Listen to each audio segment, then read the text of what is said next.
Emma and Daniel were the kind of couple everyone admired. Both in their late 20s, they shared a love for photography, hiking, and chasing the thrill of adventure. That October morning in 2019, with the crisp autumn air brushing against the Appalachian ridges, they packed their car and set out for what was supposed to be just a weekend escape. Friends recalled how excited Emma was. She had just bought a new journal to document their trip, while Daniel carried his trusted camera to capture the fairy fall colors spread across the mountains. They parked near a secluded trailhead that only seasoned hikers knew about. Locals said it was a dangerous path, steep, unmarked, and rarely used, but that didn't deter the couple. In fact, it excited them. According to security footage, they started their hike around noon, with light backpacks, a small tent, and smiles on their faces. What no one knew then was that this would be the last time anyone saw them alive. When Emma and Daniel didn't return by Sunday evening, their families grew concerned. At first, police believed it was simply a case of hikers misjudging their timing, but by Monday morning, when their car was still sitting untouched at the trailhead, alarm bells rang. The weather was turning colder, and every passing hour made survival less likely. That's when the first search parties were launched. Dozens of rescuers combed the trails, calling out their names, blowing whistles, and leaving markers on trees. But no signs were found, not even footprints on the muddy soil, not a scrap of clothing, not a single piece of gear. Search dogs were deployed, yet the animals kept losing the scent just a few hundred yards into the woods. It was as though the couple had vanished into thin air. The strange thing was how quickly hope faded. In missing person cases, there are usually clues, dropped items, broken branches, or signs of struggle. But in this case, there was nothing, just silence. Rescuers began whispering among themselves that something about this disappearance felt different.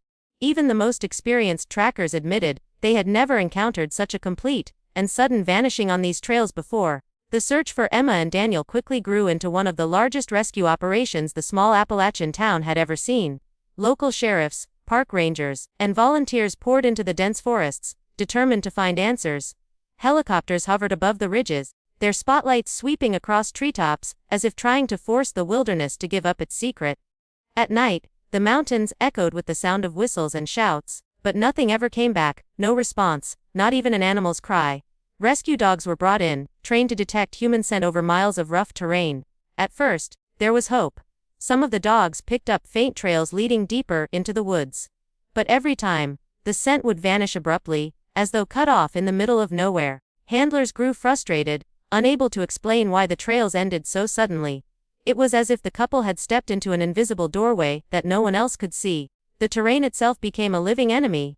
The Appalachian wilderness is known for its unforgiving nature. Sheer drops, hidden crevices, and dense thickets that swallow paths whole. Volunteers stumbled over jagged rocks, scratched their arms against thorny underbrush, and fought exhaustion. Still, day after day, they pressed on, marking trees with bright tape so they wouldn't lose their way. Yet the deeper they went, the more unsettling things became. Some searchers swore they heard whispers carried by the wind, others claimed they saw shadows darting between trees.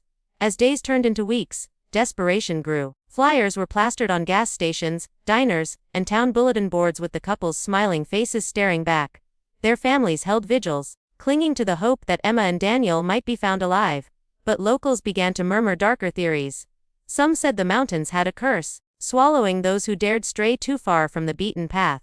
Others whispered about strange figures and unexplained lights that hikers had reported for years, but were too afraid to speak of publicly. By the third week, resources were stretched thin, and morale was crumbling.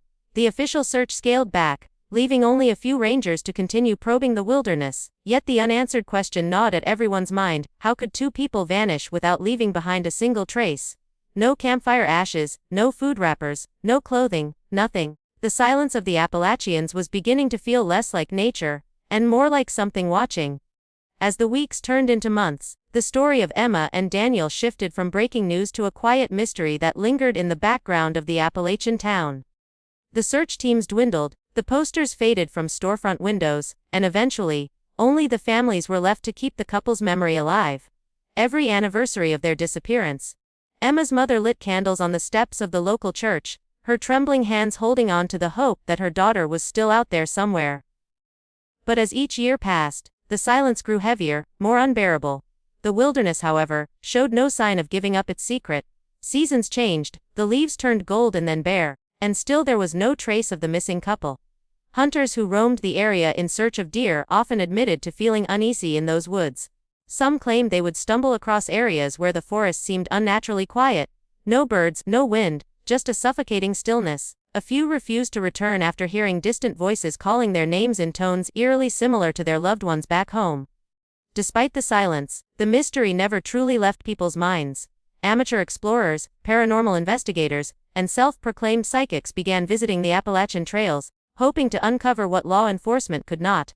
Some returned with nothing but eerie feelings and broken equipment, while others shared strange photographs, misty shapes between the trees, or flickers of light with no source. Locals dismissed these as hoaxes, yet deep down, many couldn't shake the sense that something about the mountains wasn't natural. For Emma and Daniel's families, the years felt like an endless purgatory. Daniel's father would drive up to the trailhead every few weeks, sitting in his car for hours, staring into the vast wilderness as if waiting for his son to emerge. Emma's younger sister posted online, sharing her belief that they hadn't simply gotten lost, but had stumbled into something darker. Something people weren't supposed to see. Her theories drew attention, fueling online forums where strangers speculated about cult activity, secret caves, or even supernatural forces. 3 years passed this way, an endless stretch of grief, unanswered questions, and whispers that grew with every retelling of the story. And then, in the summer of 2022, the silence was broken, not by law enforcement, not by the families, but by a lone hiker who stumbled upon something the mountains had been hiding all along. It was a hot afternoon in the summer of 2022, when a solo hiker named Michael ventured deep into the Appalachian backcountry. He wasn't searching for Emma and Daniel, he hadn't even heard of their case. For him, this was just another trek, a chance to escape city noise and clear his mind. The trail he followed was barely marked, overgrown with moss and roots, twisting endlessly through the thick canopy. As the hours passed, he realized he had wandered into a part of the forest few ever dared to explore. At one point, while scrambling over slick rocks near a ridge, his foot slipped, and he fell hard against a wall of stone.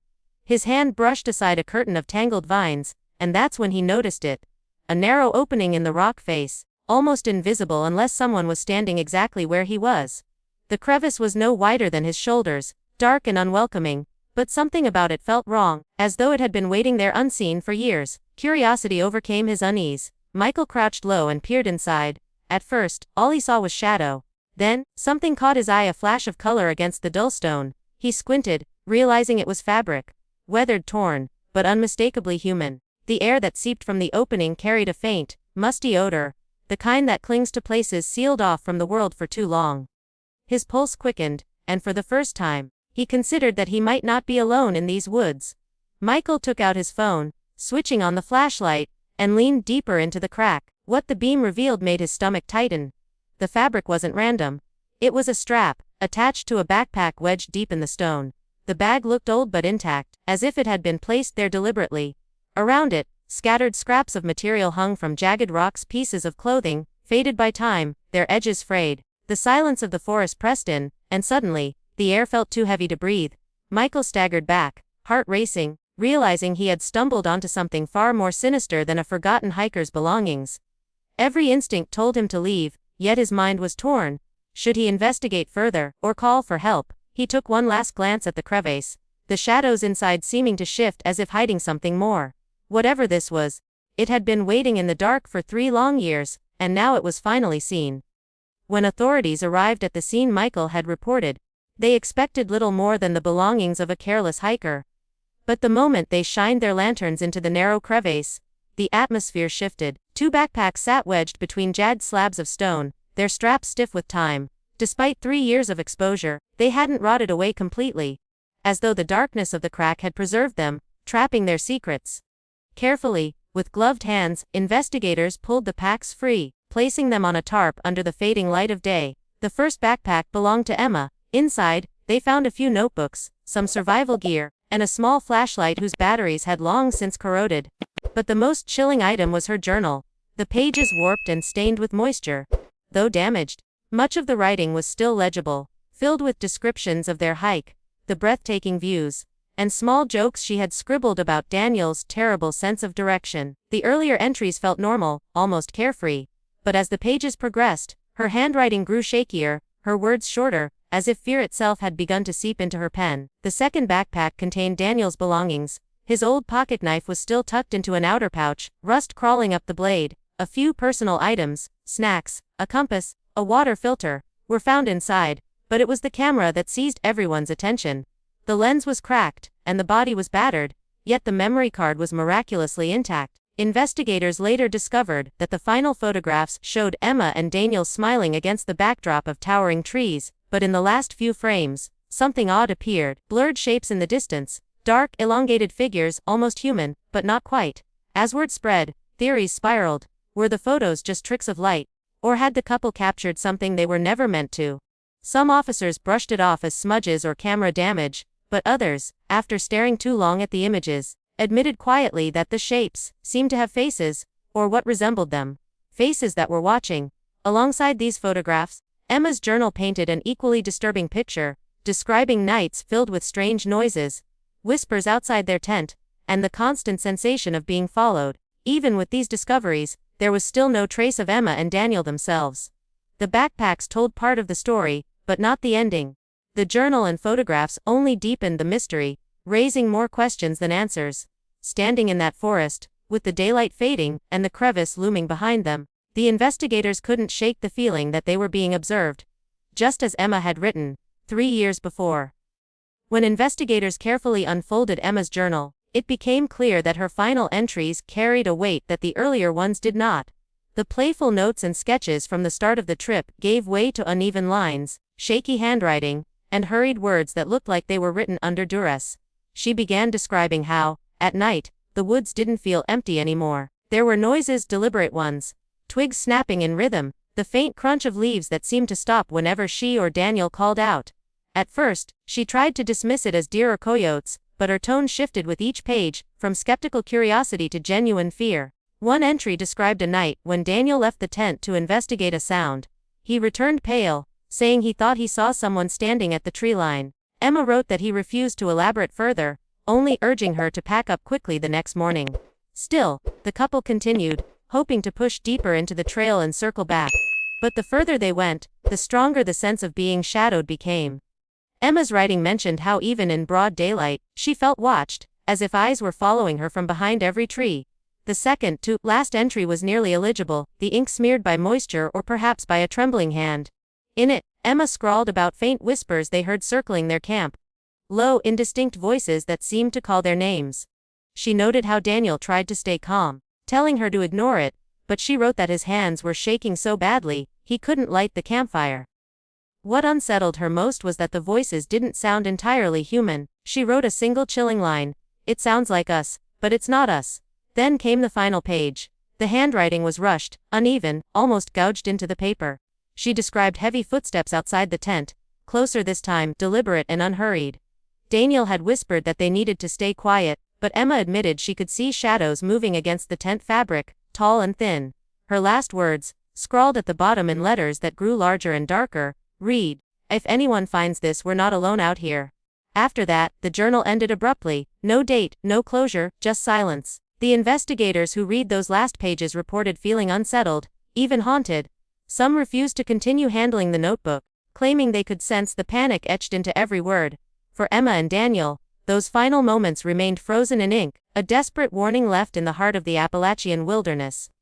But the most unnerving question still lingered. Who, or what, had been there with them in those woods?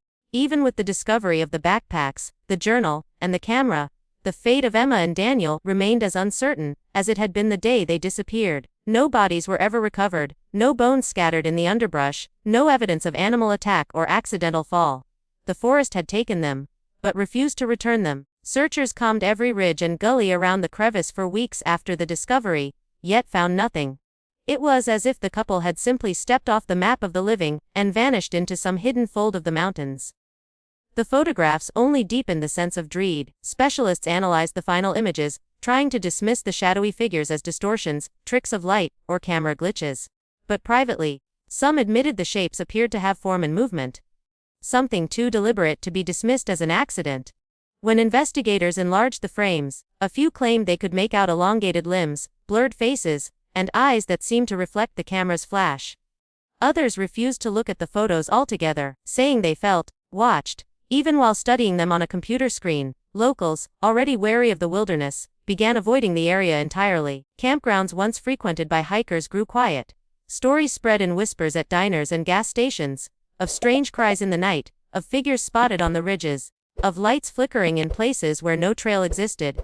Some believed Emma and Daniel had stumbled upon something older than the forest itself, something that thrived on secrecy. Others speculated about hidden cult activity, secret tunnels, or even entire communities that lived off-grid and would do anything to remain unseen. For the families, the lack of answers was unbearable. Emma's mother refused to touch the journal, while Daniel's father kept a copy of the photographs in a locked drawer, convinced they contained a clue no one else had yet deciphered. Online forums exploded with theories, some insisting the couple was taken by something human, others arguing that what stalked them could never be explained by science. The Appalachian Mountains, vast and ancient, seemed to laugh at all attempts to force them to reveal the truth. To this day, hikers who venture near that ridge claim the air feels heavier, as if the forest itself remembers. Some swear they've heard faint voices calling their names, or seen flashes of movement at the edge of their vision. Whether it's imagination, fear, or something far more real, no one knows. All that remains certain is this: Emma and Daniel's disappearance has become part of the mountain's folklore, a story unfinished, an answer withheld, a mystery the Appalachians refuse to let go.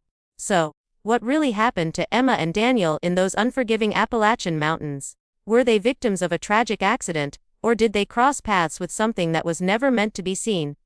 Their journals, their photographs, and the silence of the wilderness all point to a truth that may never fully surface. The Appalachians keep their secrets well, and maybe that's why this mystery remains unsolved. One thing is certain: when you step into those endless woods, you're never truly alone. The question is who, or what, might be walking there with you.